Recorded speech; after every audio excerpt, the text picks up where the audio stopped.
নমস্কার বন্ধুরা, আমার চ্যানেলে আপনাদের সবাইকে স্বাগত। আজ আমি আপনাদের জন্য নিয়ে এসেছি এমন এক গল্প যা হয়তো আপনাদের মনেও আলোড়ন তুলবে। এই গল্পটি একজন নাম প্রকাশে অনিচ্ছুক ফলোয়ার আমাকে পাঠিয়েছেন। তিনি অনুরোধ করেছেন গল্পটি যেন আমি আপনাদের শোনাই, কিন্তু তার পরিচয় যেন সম্পূর্ণ গোপন রাখি। তাই আপনাদের কাছে অনুরোধ, পুরো গল্পটি আপনারা মনোযোগ দিয়ে শুনবেন। আর হ্যাঁ, গল্পের কোনো এক ফাঁকে আমি আমার ব্যক্তিগত আইএমও নাম্বারটি দেব, তাই নাম্বারটি পেতে হলে পুরো গল্পটি মনোযোগ দিয়ে শুনতে হবে। গল্পটি শুরু হচ্ছে এক সাধারণ বাঙালি পরিবারকে কেন্দ্র করে। আমাদের গল্পের নায়িকা, যার নাম আমরা নীলা বলে সম্বোধন করব, তার বিয়ে হয়েছিল বছর 3 আগে। স্বামী অনিক একজন সফটওয়্যার ইঞ্জিনিয়ার, বেশিরভাগ সময় ব্যস্ত থাকে। তারা কলকাতাতেই থাকত একটা ছিমছাম ফ্ল্যাটে। নীলার জীবনটা ছিল আটপৌড়ে, কিন্তু অসুখী নয়। তবে কোথাও একটা শূন্যতা ছিল, যা হয়তো অনিক বুঝতে পারত না, বা বুঝেও বুঝত না। অনিকের বাবার একটা বাগান বাড়ি ছিল শহর থেকে একটু দূরে, শান্ত নিরিবিলি এক জায়গায়। প্রতি বছর শীতকালে একবার তারা সেখানে যেত ছুটি কাটাতে। নীলার শ্বশুর মশাই অর্থাৎ অনিকের বাবা বেশ ভালো মনের মানুষ ছিলেন। তার কিছু পুরনো গাড়ি ছিল যা তিনি নিজে খুব ভালোবাসতেন। সেই গাড়িগুলো দেখাশোনা করার জন্য একজন ড্রাইভার থাকতেন। ড্রাইভারের নাম ছিল রফিক, বয়স 40-এর কাছাকাছি, শান্তশিষ্ট, কিন্তু চোখে মুখে একটা গাম্ভীর্য। সে বহু বছর ধরে অনিকের বাবার গাড়ি সামলাত। প্রথমবার যখন নীলা বাগানবাড়িতে গেল, তখন রফিকের সাথে তার তেমন পরিচয় হয়নি। সে শুধু দেখেছে একজন সাধারণ ড্রাইভার, যে গাড়ি পরিষ্কার করছে, তেল ভরছে বা ছোটখাটো মেরামতের কাজ করছে। কিন্তু দ্বিতীয়বার যখন তারা গেল, তখন পরিবেশটা একটু ভিন্ন ছিল। অনেক কাজী সূত্রে তখন বিদেশে, তাই নীলা একা গিয়েছিল তার শ্বশুরমশাইয়ের সাথে। সেদিন ছিল এক শীতের সকাল, কুয়াশা চাদরের মতো জড়িয়ে ধরেছিল চারপাশ। নীলা বাগানবাড়ির বারান্দায় বসে কফি খাচ্ছিল। হঠাৎ সে দেখল রফিক তার বাবার পুরনো অ্যাম্বাসেডর গাড়িটা নিয়ে বাগানের ভেতর দিয়ে ধীরে ধীরে আসছে। গাড়িটা পরিষ্কার করা হচ্ছিল, কিন্তু রফিক এমনভাবে গাড়িটা চালাচ্ছিল যেন সেটা কোনো রাজকীয় বাহন। তার মুখে ছিল এক অদ্ভুত প্রশান্তি, আর চোখের দৃষ্টিতে ছিল এক অনাবিল আনন্দ। নীলা শুধু দেখছিল।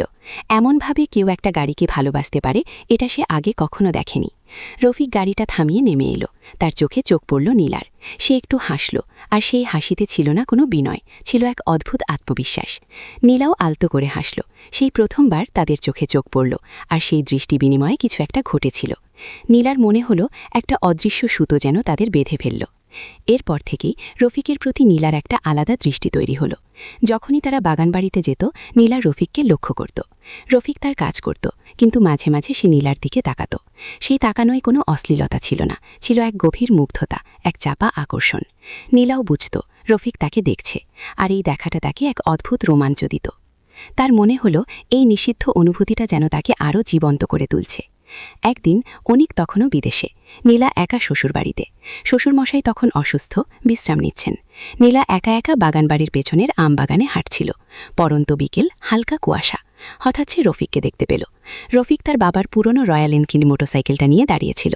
বাইকটা ছিল বেশ পুরনো, কিন্তু রফিক এমনভাবে সেটা পরিষ্কার করছিল যেন সেটা নতুন। নীলার মন চাইল সে রফিকের কাছে যায়। কি করছো রফিক? নীলা আলতো গলায় জিজ্ঞেস করল। রফিক চমকে তাকালো। তার চোখে মুখে এক অদ্ভুত ভয়ের ছাপ। না মানে, বাইকটা একটু পরিষ্কার করছিলাম ম্যাডাম। চমৎকার বাইক তো। নীলা এগিয়ে এসে বাইকটা স্পর্শ করল। আপনার খুব প্রিয় মনে হচ্ছে। রফিক নীলার দিকে তাকিয়ে রইল। তার চোখ দুটো যেন কথা বলছিল। হ্যাঁ ম্যাডাম, খুব প্রিয়। এটা আমার জমানো টাকার প্রথম বড় কেনা। সেই প্রথমবার তারা এতটা কথা বলল। রফিক নীলার দিকে তাকিয়েছিল, আর নীলা তার চোখে সেই মুগ্ধতা দেখতে পাচ্ছিল। তার মনে হল রফিকের এই নীরব আকর্ষণের মধ্যে এমন কিছু আছে যা তাকে টেনে নিয়ে যাচ্ছে। সে নিজের অজান্তেই রফিকের আরও কাছে চলে গেল। তাদের দুজনের মধ্যে দূরত্ব তখন খুব কম। রফিকের গায়ে সাবানের একটা হালকা সুবাস নীলার নাকে আসছিল। সে শ্বাসরুদ্ধ করে দাঁড়িয়ে রইল। আপনারও কি বাগানবাড়িটা খুব প্রিয়? রফিক একটু ইতস্তত করে জিজ্ঞেস করল।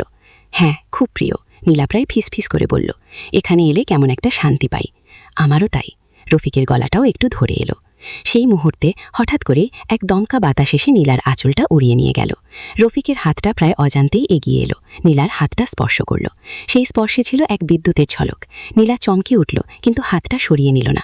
রফিকের হাতের উষ্ণতা তার মনে এক তীব্র আলোড়ন তৈরি করল। সে রফিকের দিকে তাকালো।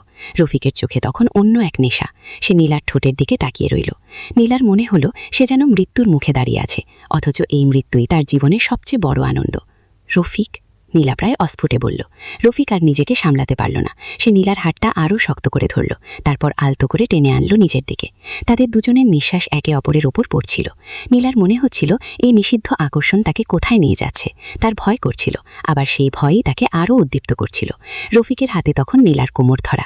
নীলার বুকের ধুকপুকানি এত জোরে হচ্ছিল যে সে নিজেই শুনতে পাচ্ছিল। রফিকের ঠোঁট নীলার কানের কাছে চলে এলো। ম্যাডাম, আপনি জানেন, আপনাকে দেখে। রফিক আর কথা শেষ করতে পারল না। নীলার মনে হলো সে আর এই আকর্ষণ সহ্য করতে পারছে না। সে চোখ বন্ধ করে রফিকের বুকে মাথা রাখল। রফিকের শরীরের উষ্ণতা তাকে এক অন্য জগতে নিয়ে গেল। সেখানেই সেই আমবাগানের ভেতর তাদের দুজনের মধ্যে তৈরি হলো এক চরম পাপের সূচনা। রফিকের হাতের স্পর্শ ক্রমশ আরও ঘনিষ্ঠ হচ্ছিল। নীলার মনে তখন ঝড় বইছে। একদিকে স্বামীর প্রতি অপরাধবোধ, অন্যদিকে এই নিষিদ্ধ পুরুষের প্রতি তীব্র আকর্ষণ। সে কি পারবে নিজেকে সামলাতে, নাকি এই নিষিদ্ধ প্রেমের স্রোতে ভেসে যাবে? গল্পটা এখানেই শেষ নয়। এই গল্পের পর নীলার জীবনে কি ঘটল, রফিকের সাথে তার এই গোপন সম্পর্ক কোন দিকে মোড় নিল, জানতে হলে অপেক্ষা করতে হবে। আপনাদের কেমন লাগলো এই গল্প কমেন্টে অবশ্যই জানাবেন। আর এমন রোমাঞ্চকর, আবেগী এবং টানটান উত্তেজনার গল্প আরও শুনতে চাইলে আমার চ্যানেল সাবস্ক্রাইব করতে ভুলবেন না। আর হ্যাঁ, যারা আমার ব্যক্তিগত IMO নাম্বারটি পেতে চান তারা কমেন্টে জানাতে পারেন। আমি সঠিক সময়ে আপনাদের সেই সুযোগ দেব। তবে তার জন্য আপনাদের পুরো গল্পটি মনোযোগ দিয়ে শুনতে হবে এবং চ্যানেলের সাথে যুক্ত থাকতে হবে। গল্পটি ভালো লাগলে লাইক দিন, বন্ধুদের সাথে শেয়ার করুন। ধন্যবাদ।